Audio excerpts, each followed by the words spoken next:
Granité de fruits rouges au Porto et au vin rouge. Pour cette recette, il nous faut du sucre, du vin, un peu de Porto, du thym et des fruits rouges. Ici, on a des framboises et des myrtilles et même un petit peu de groseille. Voilà, de quoi faire un bon petit granité bien frais et complètement de saison. Alors, on commence avec 75 g de sucre qu'on dépose dans un poêlon dans lequel on va faire chauffer 125 g, 12 centilitres et demi de vin rouge avec un tout petit peu de thym.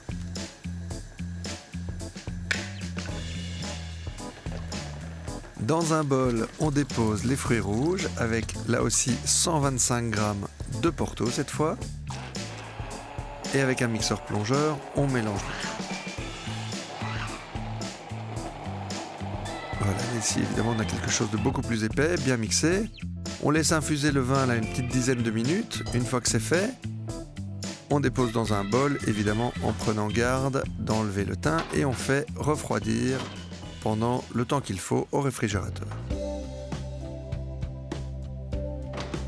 Une fois que c'est fait, on mélange le vin refroidi avec les fruits mélangés au Porto. Voilà, on mélange bien dans le bol.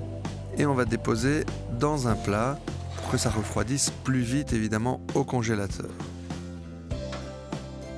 Voilà, le plus facile pour faire ce genre de granité, c'est faire la veille. Comme ça, on est sûr que après une nuit, c'est vraiment bien figé.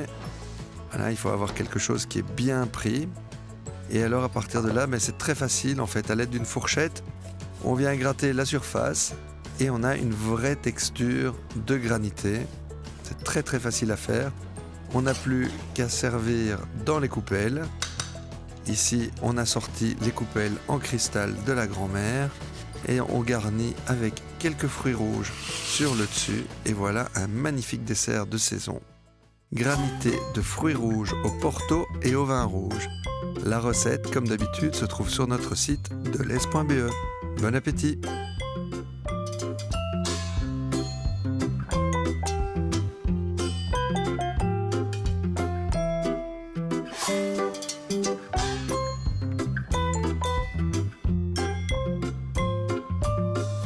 Delhaize, bien acheté, Bien manger.